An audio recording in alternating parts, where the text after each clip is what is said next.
Então, o que exatamente a Bíblia nos ensina sobre posições sexuais e sodomia? Sabemos que, como muitos tópicos, a Bíblia não os aborda explicitamente.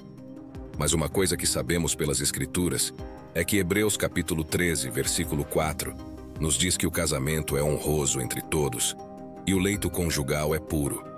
Deus julgará os imorais e adúlteros. Isso automaticamente nos diz que o ponto de vista das Escrituras é primeiro quando falamos sobre o assunto do sexo. O que está abrangido por essa perspectiva é, em primeiro lugar, algo reservado entre um casal, ou seja, um homem e sua esposa.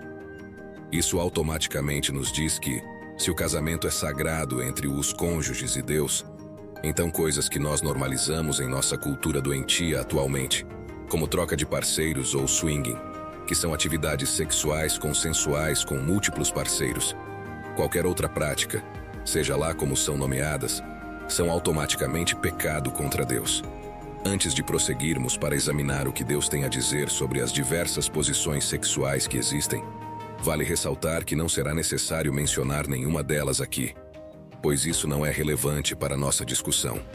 Vamos primeiro ver o que Deus tem a dizer sobre a sodomia, porque isso vai pintar o quadro completo e nos ajudar a entender as coisas completamente.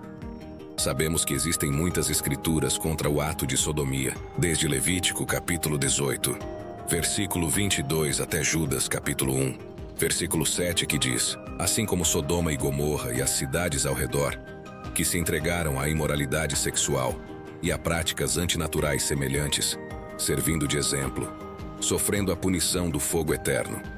Então sabemos que o termo sodomia é derivado de Sodoma e Gomorra, principalmente porque eram conhecidas por buscar, como as Escrituras chamam, aquele desejo antinatural.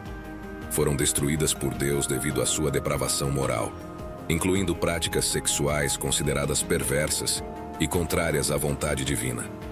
A sodomia, portanto, geralmente se refere a uma ampla gama de práticas sexuais que são consideradas contrárias aos padrões morais estabelecidos, como o sexo anal, sexo oral, sexo entre pessoas do mesmo sexo e outras formas de atividades sexuais não convencionais.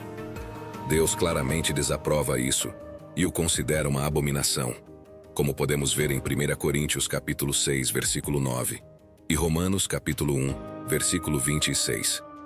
A questão da permissibilidade do sexo anal dentro de uma perspectiva teológica é complexa e sujeita a variações entre diferentes tradições religiosas. Essa interpretação depende da compreensão das Escrituras e dos princípios éticos e morais relacionados à sexualidade dentro de uma tradição religiosa específica.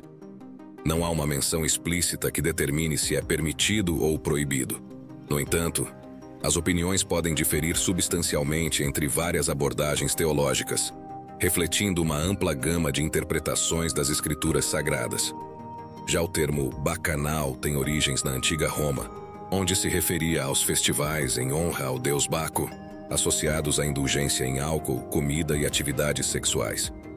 Hoje em dia, bacanal é usado de forma mais genérica para descrever uma festa ou celebração desenfreada e excessivamente hedonista, muitas vezes caracterizada por uma atmosfera de libertinagem, promiscuidade sexual e indulgência sem restrições. Um princípio importante que emerge dessas passagens é a ideia de que a sexualidade humana deve ser guiada pelo respeito mútuo, amor e cuidado dentro do contexto do casamento. O consentimento mútuo e o respeito pelos limites do parceiro são essenciais em qualquer expressão sexual, incluindo o sexo anal, se for realizado dentro do casamento.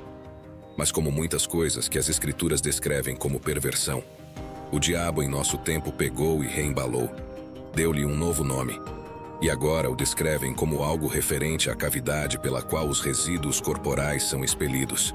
E agora foi popularizado pela indústria de entretenimento adulto, a ponto de o estigma associado a ele ao longo dos séculos ter sido totalmente eliminado, e agora é uma espécie de troféu a ser alcançado. Portanto, enquanto a Bíblia não faz menção direta ao sexo anal, os princípios bíblicos de pureza sexual, respeito mútuo e a santidade do casamento podem influenciar a maneira como os indivíduos cristãos abordam essa questão. É importante buscar orientação espiritual e discernimento pessoal ao tomar decisões sobre sexualidade à luz dos ensinamentos da Bíblia. E isso nos leva à resposta final sobre o ponto de vista das Escrituras sobre praticamente todas as posições por aí, seja ou não pecaminosa. A primeira pergunta é: qual é a motivação por trás desse ato? Qual é a inspiração? Porque podemos buscar inspiração no próprio reino do diabo e depois tentar batizá-la e cristianizá-la. Sabemos em 1 Coríntios, capítulo 7, que as Escrituras estavam ensinando sobre consentimento mútuo entre parceiros, principalmente para a ideia de abster-se de relação sexual por motivos espirituais, mas que também pode ser aplicado corretamente a qualquer outra atividade que ocorra no leito conjugal. Consentimento mútuo entre parceiros, principalmente para a ideia de abster-se de relações sexuais para fins espirituais, mas que ainda pode ser corretamente aplicado a todas as outras atividades que acontecem no leito conjugal. O consentimento mútuo de ambos os parceiros é um dos principais princípios fundamentais para decidir o que é certo e o que está errado.